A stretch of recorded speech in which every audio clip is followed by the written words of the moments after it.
கூட்டணி கட்சிகளின் வேட்பாளர்களை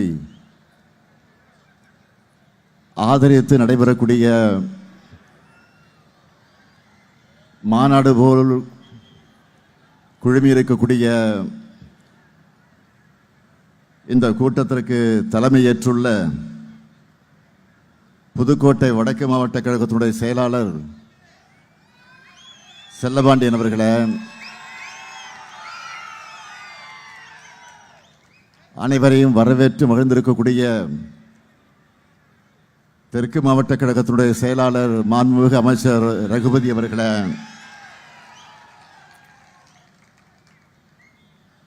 இந்த சிறப்பான கூட்டத்தில் பங்கேற்று சிறப்பித்துக் கொண்டிருக்கக்கூடிய மேனாள் நடுவர் அரசினுடைய நிதியமைச்சர், காங்கிரஸ் பேரிய இயக்கத்தினுடைய முன்னோடிகளில் ஒருவராக இருக்கக்கூடிய என்னுடைய அன்பிற்கும் பெருமதிப்பிற்கும் உரிய அண்ணன் ப. சிதம்பரம் அவர்களே,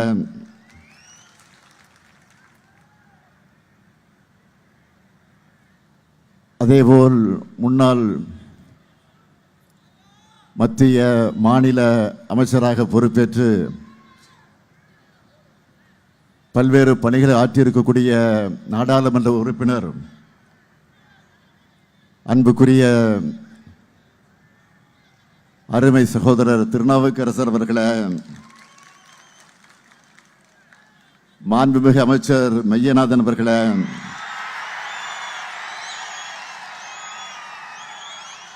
நாடாளுமன்ற உறுப்பினர்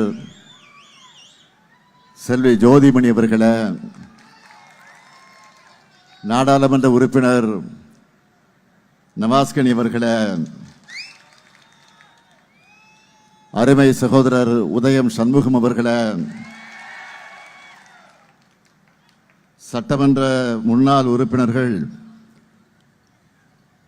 அருமை நண்பர் பெரியனரசு அவர்களே, அன்புக்குரிய கவிச்சுடர் கவிதைப்பித்தன் அவர்களே, பெருமதிப்பிற்குரிய கார்த்தி தொண்டைமான் அவர்களே, தோழமை கட்சிகளை சார்ந்திருக்கக்கூடிய பல்வேறு பொறுப்புகளில் இருந்து பணியாற்றிக் கொண்டிருக்கக்கூடிய பொறுப்பாளர்களே, அமைப்பாளர்களே, நிர்வாகிகளே, செயல் வீரர்களே, தோழமை கட்சிகளை சார்ந்திருக்கக்கூடிய நண்பர்களே, தலைமை கழகத்தினுடைய நிர்வாகிகளே, புதுக்கோட்டை மாவட்ட கழகத்தினுடைய நிர்வாகிகளே, கழகத்தின் பல்வேறு அணிகளை சார்ந்திருக்கக்கூடிய அமைப்பாளர்களே, துணை அமைப்பாளர்களே, பத்திரிகை மற்றும் ஊடகத்துறை சார்ந்திருக்கக்கூடிய நண்பர்களே, வணக்கத்திற்குரிய வாக்காளர் பெருமக்களே, பெரியோர்களே, தாய்மார்களே,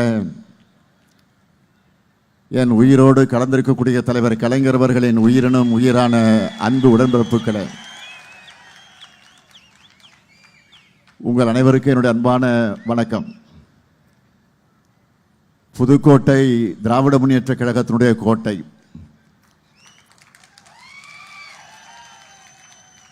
தொடர்ந்து இரண்டாவது முறையாக திமுக ஆட்சி அமைக்க,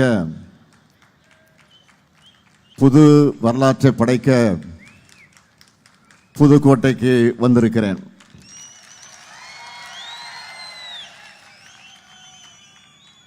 புதுக்கோட்டையோட சிறப்புகள் என்ன? குகை கோவில்கள், கல்வெட்டுகள், தொல்லியல் சின்னங்கள் என எங்கு பார்த்தாலும் தமிழ்நாட்டின் பண்பாட்டையும் வரலாற்றையும் சொல்லக்கூடிய ஊர்தான் புதுக்கோட்டை. புதுக்கோட்டைக்குன்னு பெரிய வரலாறு இருக்கு. இங்கு 2 இளைஞர்கள் இருந்தாங்க, கீரனூர் முத்து மற்றும் விராலிமலை சண்முகம். இன்றைய இளைஞர்கள் அவங்களுடைய வரலாற்றை தெரிஞ்சுக்கணும். 1965 தாய் தமிழை காப்பதற்காக தங்களுடைய உயிரை தந்த இளைஞர்கள் அவங்க. அப்படிப்பட்ட மொழிப்போர் தியாகிகளை தந்த புதுக்கோட்டைக்கு வந்திருக்கிறேன். தமிழுக்கு மீண்டும் பாஜக அரசால ஆபத்து வந்திருக்கு. அந்த பாஜகவையும் அவங்க தூக்கு சுமக்கிற அடிமை அதிமுகவையும் வேரோடும் வேரடி மண்ணோடும் வீழ்த்த உங்க ஆதரவை கேட்டு வந்திருக்கிறேன். இந்த தேர்தல் என்பது எதற்கான தேர்தல்? நீங்களே சொல்லுங்க. இந்த தேர்தலில் ஜெயிக்க போறது யாரு? தமிழ்நாடா, டெல்லியா?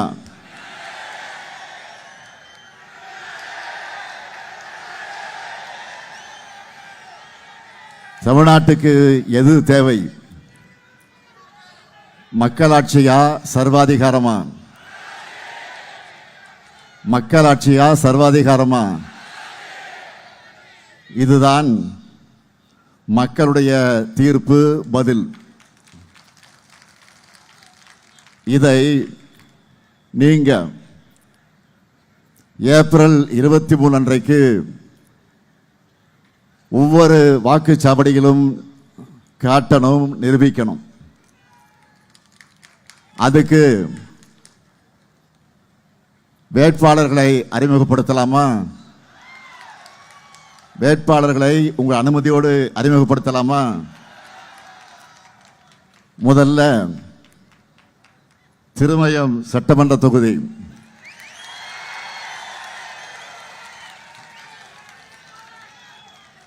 நமது வெல்லும் வேட்பாளர் மாண்புமிகு அமைச்சர் ரகுபதி அவர்கள். மிக நீண்ட அரசியல் வரலாறு கொண்டவர். அமைச்சராக தன்னுடைய பணிகளை சிறப்பாக செய்கிறவர் மட்டுமல்ல, நம்ம ஆட்சி மேல பரப்பப்படக்கூடிய அவதூறுகளை ஆணித்தரமான வாதங்கள் மூலமா ஊடகங்களை எதிர்கொள்கிற திறமை படைத்தவர்.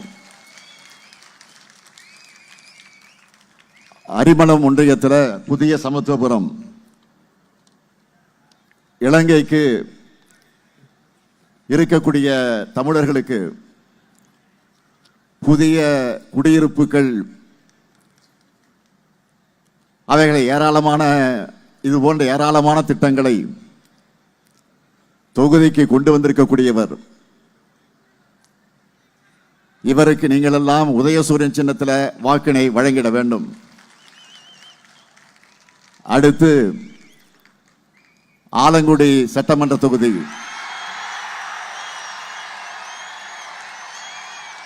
நமது வெல்லும் வேட்பாளர்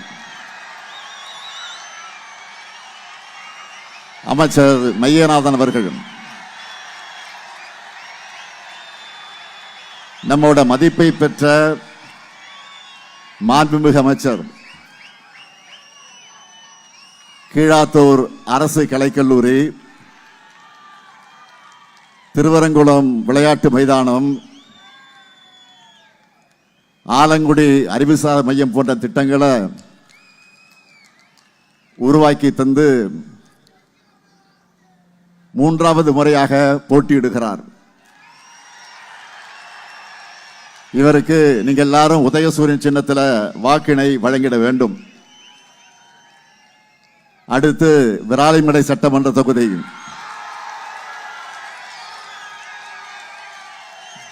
நமது வெல்லும் வேட்பாளர்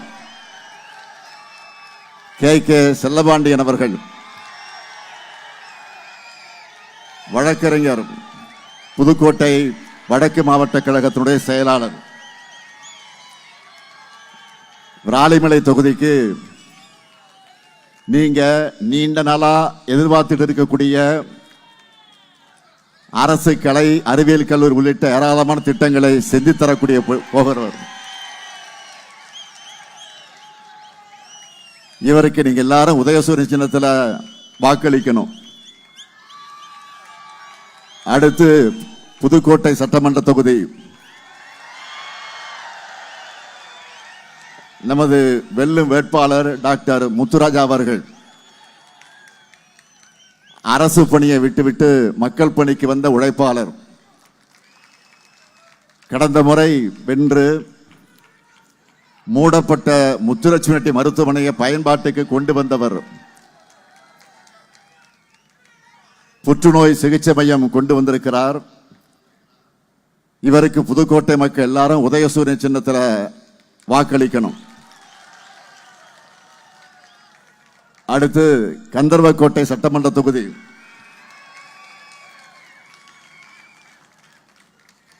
நமது வெல்லும் வேட்பாளர் மார்க்சிஸ்ட் கம்யூனிஸ்ட் கட்சியை சார்ந்த தோழர் சின்னத்துரை அவர்கள்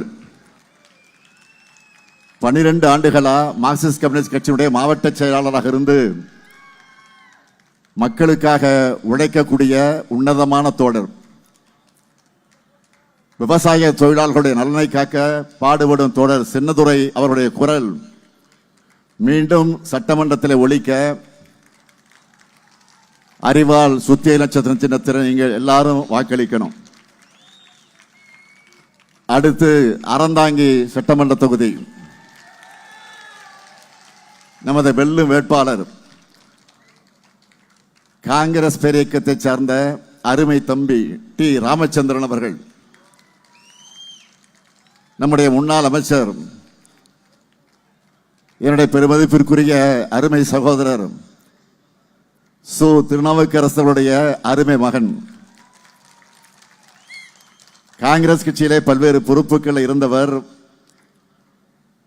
அறந்தாங்கி தொகுதியிலே கடந்த முறையும் வெற்றி பெற்று நல்ல பல திட்டங்களை கொண்டு வந்த ஒரு சிறப்புக்குரிய இளைஞர். தம்பி ராமச்சந்திரனுக்கு கை சின்னத்தில் நீங்க எல்லாரும் வாக்களிக்கணும். வேட்பாளருடைய வெற்றி உறுதிதானா? சத்தமா சத்தமா மக்கள் கன்ஃபார்ம் பண்ணிட்டாங்க. வேட்பாளர் அமரலாம்.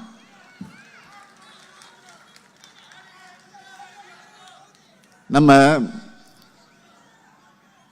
திராவிட மாடல் அரசை பொறுத்த வரைக்கும் ஒவ்வொரு மாவட்டத்துக்கும் ஒவ்வொரு வட்டத்துக்கும் ஒவ்வொரு ஊராட்சிக்கும் என்ன தேவைன்னு பார்த்து செஞ்சிருக்கிறோம். இப்படி புதுக்கோட்டை மாவட்டத்தை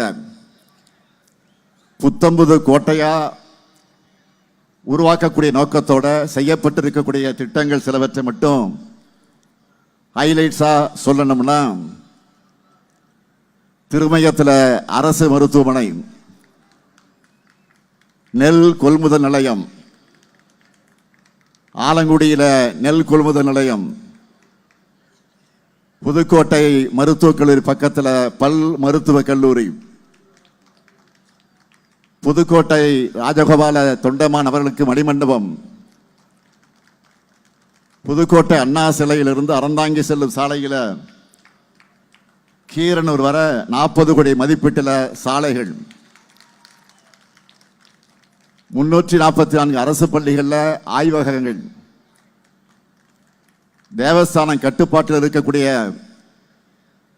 33 திருக்கோயில்களில் திருப்பணிகள் செய்யப்பட்டிருக்கு. 255 திருக்கோயில்களை பராமரிப்புக்கு மானியத்தை உயர்த்தி இருக்கிறோம். அது மட்டுமல்ல, பயனடைகிற வகையில் 4 லட்சம் பேர் பயனடையக்கூடிய வகையில் 1820 கோடி ரூபாய் மதிப்பீட்டில் காவேரி கூட்டுக்குடிநீர் திட்டப்பணிகள் தொடங்கப்பட்டிருக்கு. இப்படி இன்னும் ஏராள பணிகள் திட்டங்கள் இருக்கு. இவ்வளவையும் செஞ்சு கொடுத்திருக்கிற காரணத்தால தான் உங்ககிட்ட உரிமையோடு வாக்கு கேட்க வந்திருக்கிறேன். நம்ம திராவிட மாடல் செஞ்சிருக்கக்கூடிய சாதனைகளை பற்றி நிறைய செய்திகளை நீங்க பார்த்திருப்பீங்க. திமுக நம்முடைய அரசு ஒரு திட்டத்தை செயல்படுத்தினா அது சாதனை திட்டமாக தான் இருக்கும். நம்மோட சாதனைகள் தான் இந்தியாவுக்கே பெஞ்ச் மார்க்காக இருக்கு. எடுத்துக்காட்டுக்கு சொல்றேன், கிரிக்கெட்ல பல பிளேயர்ஸ் பல ரெக்கார்டுகளை வச்சிருப்பாங்க. ஆனா சச்சின் டெண்டுல்கரை பார்த்தீங்கன்னா அவர்கிட்ட எல்லா ரெக்கார்டுமே இருக்கும். அரசியல் அப்படிப்பட்ட முறியடிக்க முடியாத எல்லா ரெக்கார்டும் நம்ம திமுக தான் செஞ்சிருக்கு என்பதை பெருமையோடு சொல்றேன். இனியும் தொடர்ந்து நாம தான் ரெக்கார்ட் பிரேக் பண்ணவும் போறோம். நம்ம திட்டங்களை பார்த்து தான் இன்னைக்கு பல்வேறு மாநிலங்கள் காப்பி அடிச்சுக்கிட்டு இருக்காங்க. ஏன் ஒன்றிய அரச காப்பி அடிச்சுக்கிட்டு இருக்கு. மக்களுக்கான முன்னோடி திட்டங்களை செயல்படுத்துறதுல திமுக தான் ஓஜி, ஒரிஜினல். இந்த ஸ்டாலினோட அப்படிப்பட்ட திட்டங்களை சொல்லட்டா, இங்க ஏராளமான மகளிர் வந்திருக்கீங்க. என் சகோதரிகள், இங்க இருக்கக்கூடிய சகோதரிகிட்ட கேட்கிறேன், மாதந்தோறும் 15ஆம் தேதி உங்க அக்கௌண்ட்டுக்கு இந்த அண்ணன் கொடுக்கிற 1000 ரூபாய் உரிமை தொகை வருதா?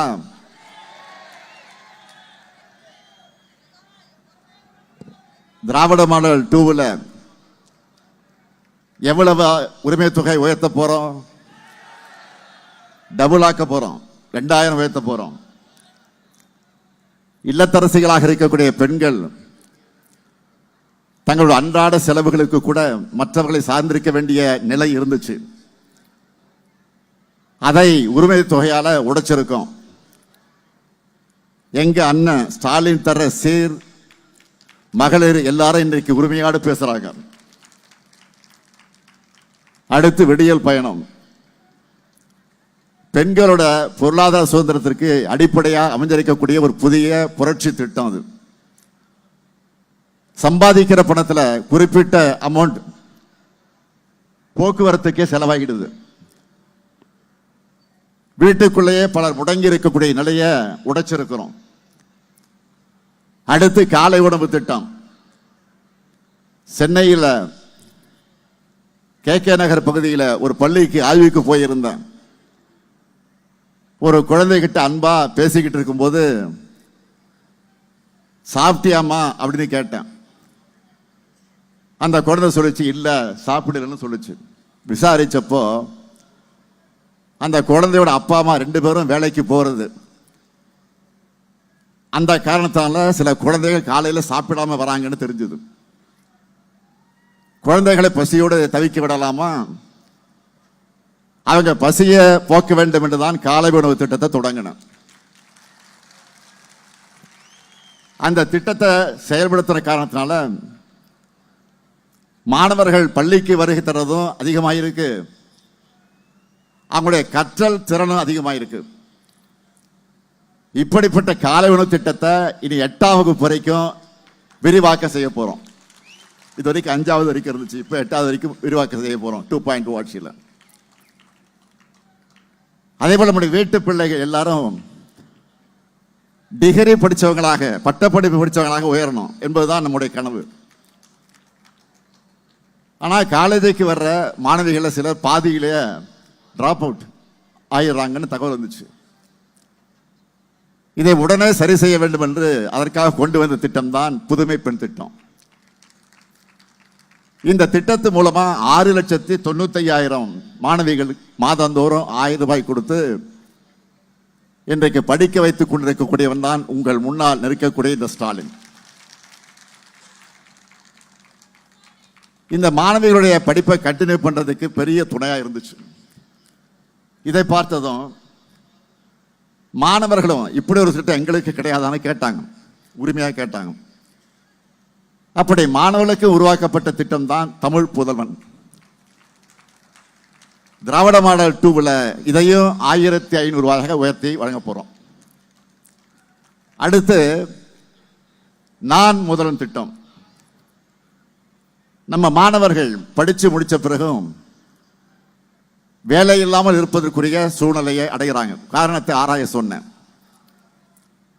நம்ம மாணவர்களுக்கு படிப்போடு சேர்த்து ஸ்கில் டெவலப்மெண்ட் பயிற்சிகளையும் வழங்கணும்னு சொன்னாங்க. அதுக்காக சிந்திச்சு உருவாக்கப்பட்ட திட்டம் தான் நான் முதல்வன் திட்டம். ஆட்சி பொறுப்புக்கு வந்த பிறகு என்னுடைய முதல் பிறந்த நாள் அன்றைக்கு இந்த திட்டத்தை தொடங்கி வச்சோம்.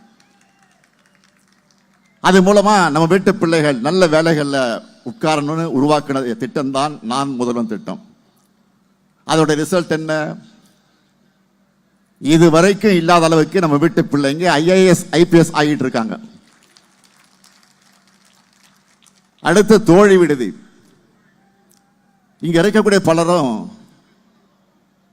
உங்களுடைய மகள்களை, பெண் பிள்ளைகளை வேலைக்காக வெளியூருக்கு அனுப்புவீங்க. அங்க அவங்க பாதுகாப்பா தங்கி இருக்கிறாங்கன்னு எப்பவே நினைச்சுக்கிட்டே இருப்பீங்க. அதை புரிஞ்சு கொண்டுதான் தோழி விடுதிகளை தொடங்கணும்.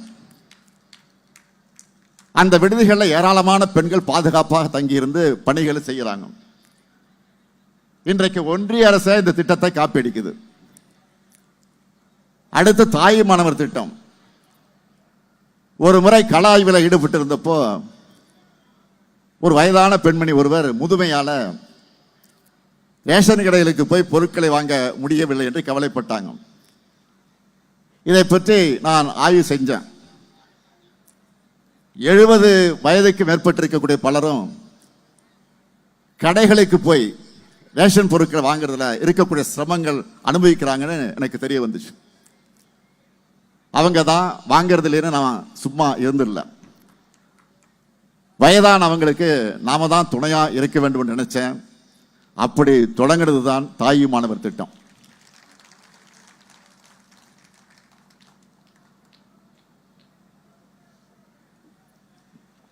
இந்த திட்டத்தில் குடும்ப அட்டை வச்சிருக்கக்கூடிய சுமார் 15 லட்சம் பேரோட வீடுகளுக்கு தேடி அவங்க வீட்டுக்கே போய் அரிசி பருப்பு உள்ளிட்ட பொருட்களை கொடுத்துட்டு இருக்கோம். அவங்களும் மனசார வாழ்த்திக்கிட்டு இருக்கிறாங்க. ஆனா இத்தனையும் செஞ்சிட்டு இருக்கக்கூடிய இந்த ஸ்டாலின் கொரோனாவில் போயிருக்கணும் பழனிசாமி வன்மத்தோடு பேசிட்டு இருக்கிறார். பழனிசாமி அவர்களே, இந்த ஸ்டாலின் இருந்து என்னோட மக்களுக்கு இன்னும் ஏராளமான திட்டங்களை செய்யத்தான் போறேன். அதை நீங்க பார்க்கத்தான் போறீங்க. தமிழ்நாட்டை இன்றைக்கு இந்தியாவிலேயே டபுள் டிஜிட் வளர்ச்சி பெற்ற மாநிலமா நம்ம திராவிட மாடல் உயர்த்தி இருக்கு. இந்த அடித்தளத்திலிருந்து திராவிட மாடல் 2.0 ஆட்சியில புதிய உயரங்களுக்கான பயணத்தை தொடங்க போறோம். அதற்கான திட்டம் தான் சூப்பர் ஸ்டார் வந்திருக்கிறார். சூப்பர் ஸ்டார் சூப்பர் ஸ்டார் யாருன்னு கேட்டா சின்ன குழந்தைகள் கூட சொல்லணும். இது தேர்தல் அறிக்கை, நம்மோட தேர்தல் அறிக்கை. அதுல என்ன ஹைலைட்? இங்க இருக்கக்கூடிய மகளிரை கேட்கிறேன், உங்க அண்ணன் இந்த ஸ்டாலின் கொடுக்க போற கூப்பன் எவ்வளவு?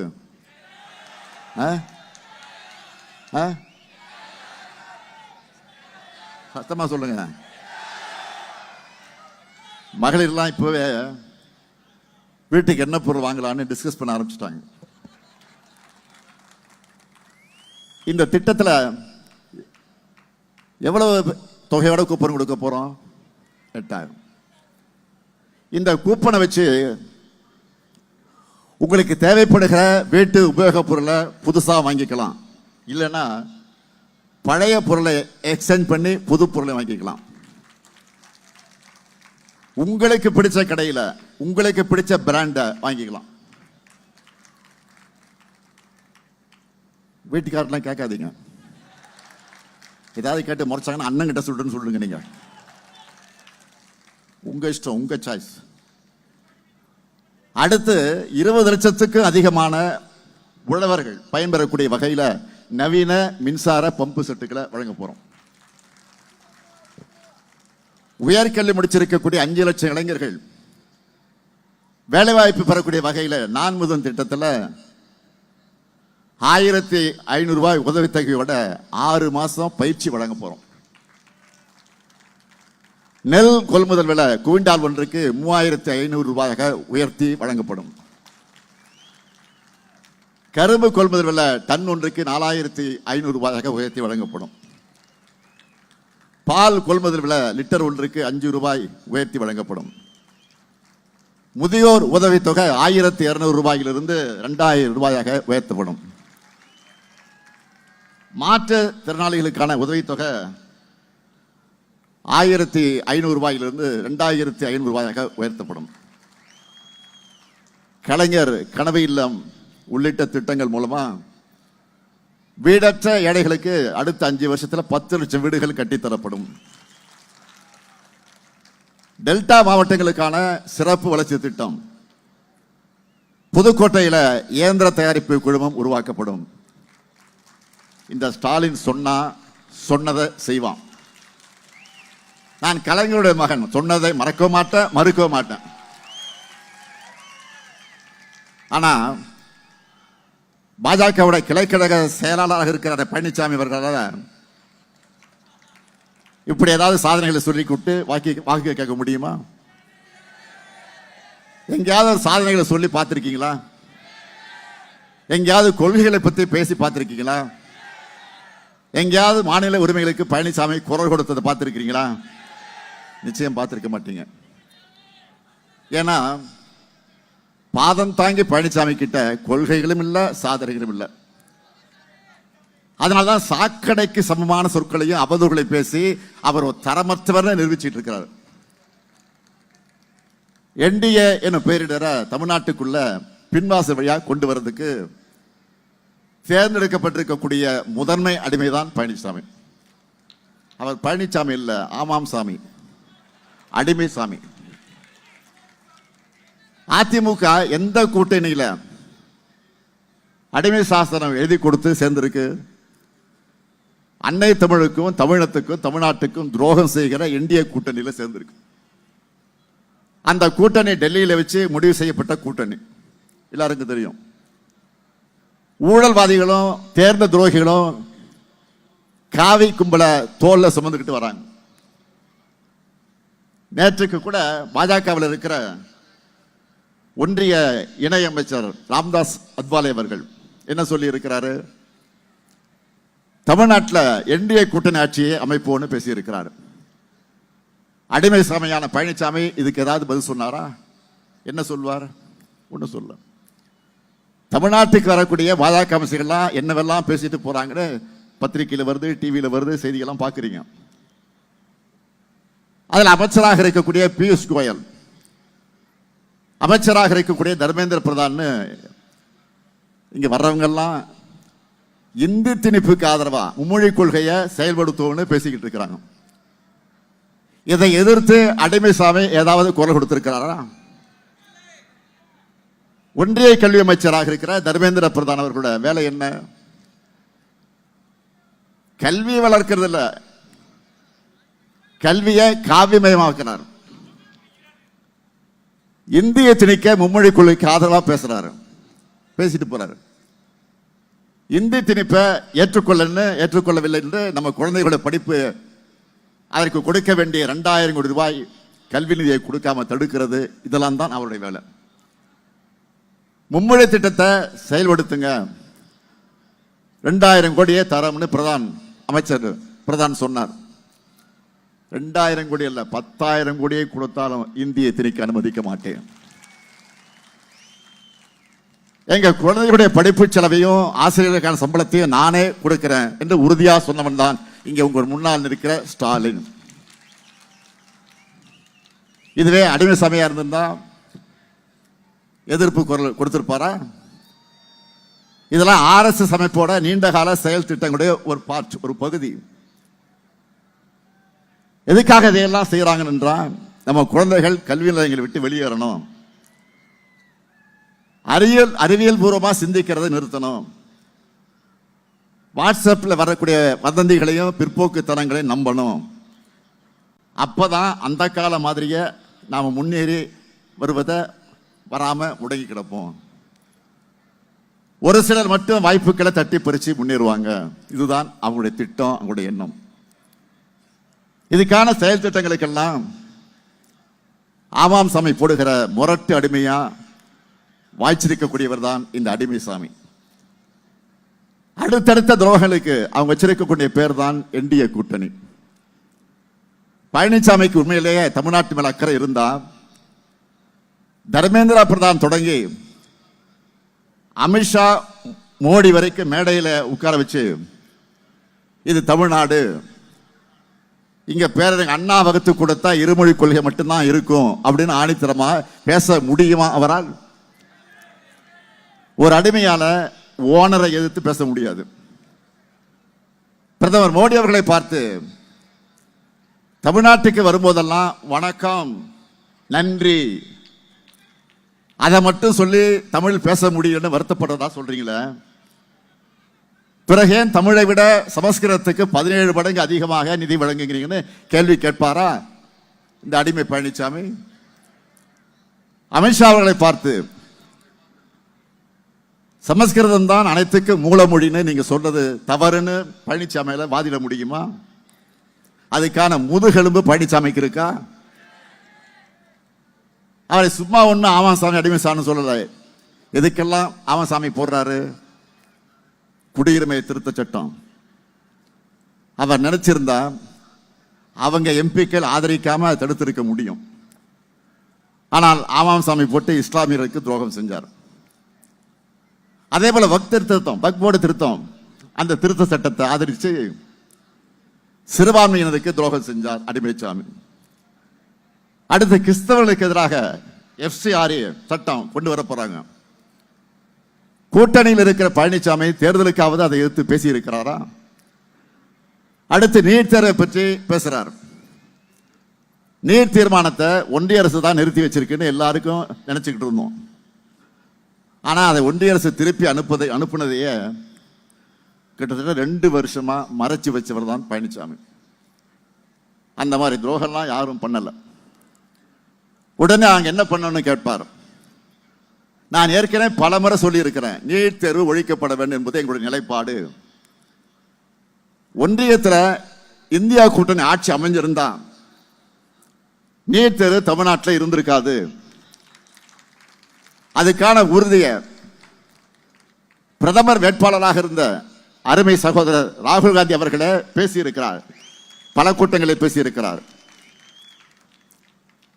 ஆனால் கூட்டணி கட்சியோட தயவோட ஆட்சி அமைக்கிற பிரதமர் மோடி அவர்களை பார்த்து தமிழ்நாட்டுக்கு நீட் விலக்கு தாங்கன்னு அடிமைசாமியால் கேட்க முடியுமா? நீட் தேர்விலிருந்து விலக்கு பெற சட்டபூர்வமாக நாங்கள் போராடிக்கிட்டு தான் இருக்கிறோம். கொள்கையை வெற்று பிழைக்கிற அடிமைசாமி கூட்டத்திற்கு சுயமரியாதை உணர்வும் இருக்காது, மாநில உரிமைகளும் புரியாது. இப்போ கூட நாடு முழுக்க மக்கள் என்ன சொல்றாங்க? மோடிஜி வேர் இஸ் எல்பிஜி கேட்டுக்கிட்டு இருக்காங்க. மோடிஜி வேர் இஸ் எல்பிஜி அப்படி கேட்டுக்கிட்டு இருக்காங்க.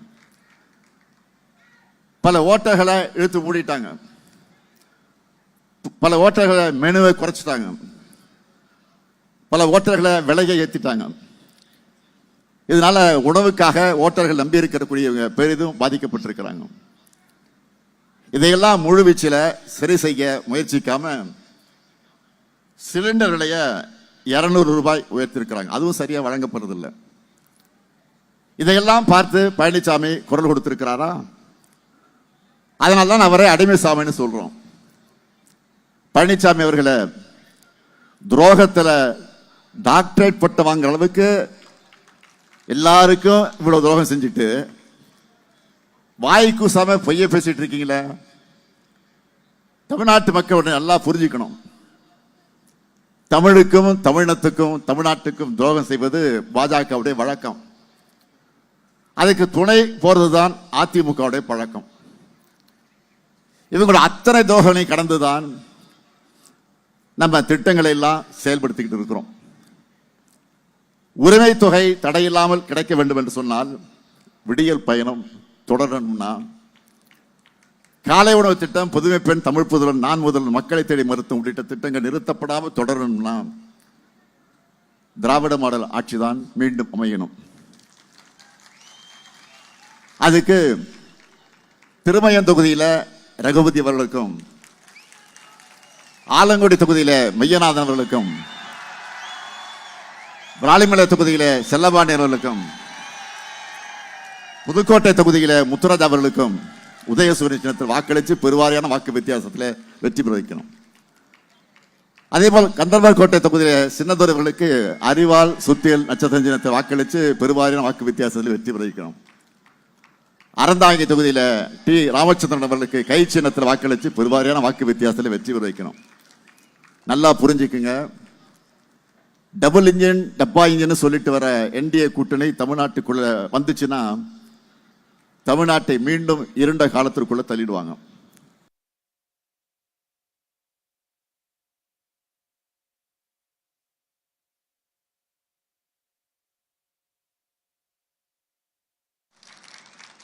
இப்போ சொல்லுங்க, வெற்றி பெற போவது தமிழ்நாடு அணியா டெல்லி அணியா? வெற்றி பெற போவது தமிழ்நாடு அணியா டெல்லி அணியா? தலை நிமிர்ந்த தமிழ்நாடு வளம் பெற, நல்லாட்சி தொடர்ந்திட ஆதரிப்பீர் முற்போக்கு கூட்டணி வேட்பாளர்களை. வெல்வோம் ஒன்றாக. உறக்க சொல்லுங்க, வெல்வோம் ஒன்றாக, வெல்வோம் ஒன்றாக, வெல்வோம் வெல்வோம் ஒன்றாக. தமிழ்நாடு வெல்லட்டும். நன்றி, வணக்கம்.